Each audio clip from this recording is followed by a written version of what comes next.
This is Late Night Antics with 4 historical guys. Martin Luther King, Aristotle, and Sophocles are sitting at a bar in Tigerland drinking. Sophocles has a split personality. Each personality supports the side of a character from Antigone. Sophocles C supports order over happiness, just like Creon in the play. Sophocles A puts family before happiness, similar to Antigone. Sophocles A, like the Antigone character, and harbors a grudge against Sophocles C for supporting the death of Antigone by Creon. Aristotle is not a fun drunk and tries to explain the meaning of everything. He also does not get sarcasm. King has just realized what he accomplished after his death and is celebrating his happiness. He also becomes a bit goofy when he gets tipsy. Jonathan Swift, the bartender, who can't keep his nose out of another's business, walks up and says, King, you finally look happy. Just look at how the nation has progressed. Indeed, I have been disappointed most of my life in terms of witnessing an injustice that my brothers endured for so long. I am very happy to see how that country has progressed. It is good to see the people of all races getting along. What can I say? What can I say? We need drinks for my brothers. Drinks cause chaos, and chaos is not order. That is not the case, my friend. Drinks are a good thing. They make me happy and make me money. Buy more drinks. Creon was stuck a certain someone in a cave with no chaos. We need another round of drinks.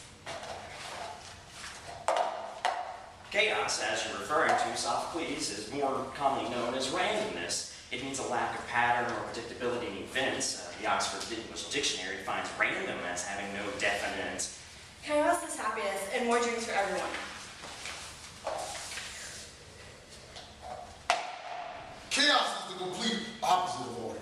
As having no definite aim or purpose, not set or guided in a particular direction, made, done, occurring, etc., without method or conscious choice, haphazard. This concept of randomness suggests a non-order or non-coherence in sequence of symbols or steps, such that there's no intelligible pattern or combination. Aristotle, shut up, smarty pants. Do you have to put your 2 cents in about everything? Well, then what is happiness? Well, happiness is... No, not you, Sophocles. What is happiness? Happiness is when I'm right, and when I'm happy, then everyone else in my polis is happy. Happiness is actually doing its function. May I interrupt? This is my belief. Mr. Sophocles, to be happy is indeed caring for your people. However, the main goal is to put their concerns ahead of one's own. I fail to acknowledge what it is that you're arriving at. Really, you've got to be kidding me. Of course. Mr. Sophocles, let me elaborate. My brothers have suffered in a world that scorns them unjust laws. Can you think of no greater good than to free the oppressed by using all of one's might if necessary, sacrificing oneself?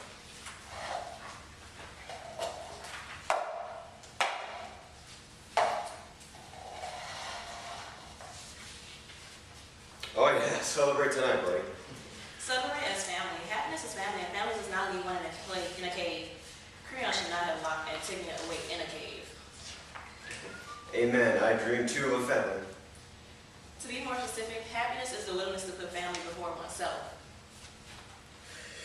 Well, if Antigone had listened to Creon in the first place, then Creon would not have had to place Antigone in the cave.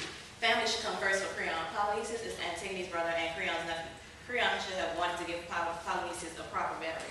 Sophocles, are you crazy? Stop arguing with yourself. You're worse than Aristotle. Here, have another drink. Non-violence is the answer, my brother. You're going to have to find a peaceful end to your means.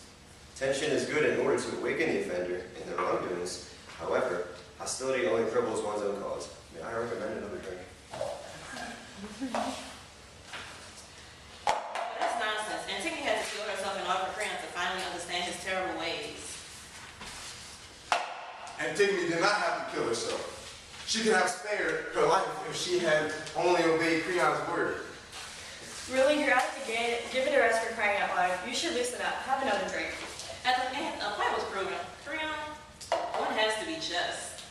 Let's get back on track. It seems we have a difference in opinions as to what happiness is, but of course, I'm right as always. Everyone is entitled to their own opinions as to what they think happiness is, and there is no right or wrong. I'll show you happiness, bartender. I like an extra shot of whiskey. Well, if shots bring happiness to you, well, so be it. Drunkenness gets you nowhere, my dear friend. Well, Sophocles, as I have stated before, your own definition of happiness may differ from your other self as well as the others. Let the man be. All this bickering is complete nonsense. I'm listening, I agree. Actually, there's only one true definition of happiness. Happiness is doing one's function, what was one meant to do. More specifically, happiness is flourishing in all aspects of life. It's being courageous. Swift, pour me a drink. Hey, I'll take one too. Me three, I'm gonna be here a long while. My name's Aristotle. Come right up. Aristotle, my friend. Don't give me that look. We're not interrupting anything. Please continue. Right. As I was saying, happiness is defined as flourishing. Flourishing can be said to follow a list of virtues, which I like to call the golden mean. One can have the virtue of courage, and a lack of virtue of courage is cowardice. But too much courage one can consider rash. The next virtue is temperance. Yes, all of those are available on page 34 of the Green Book. Thanks, old buddy, for that exquisite explanation of happiness. Oh, Aristotle, what are you talking about? You begin to write about happiness and leave the field as lost. He's actually getting us something there. Continue speaking, dear friend. The Green Book says a lot and may educate you all on the definition of happiness. You mean to question our intelligence? Not at all, my friend. Not at all. May I ask what is this Green Book? Yes, what is this green book? It seems intriguing. Well, anyways, I'm always glad to speak on such a grand subject as happiness. Well, I actually wasn't thinking the old loon. Some people just don't get sarcasm. Happiness has many different forms. There is no one correct way of being happy. You're all wrong. Happiness is simply food. You know, like having a woman get pregnant and then 9 months a little morsel of food pops out. You can culture it for a couple of years at no expense except for rags to cover it, and then the food supplied by its very own mother. Well, bam, free healthy food.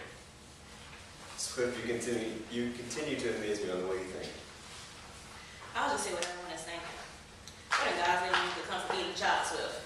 I hope this is the sarcasm that he speaks of. Why would you bring up such a thing? It's my own opinion. I said it. You must not judge me as King would say. If you can't handle it, then maybe you should just leave. Well, the young fellow has a point. We must not judge him. Let us move on and live our lives with the happiness that we have defined for oneself.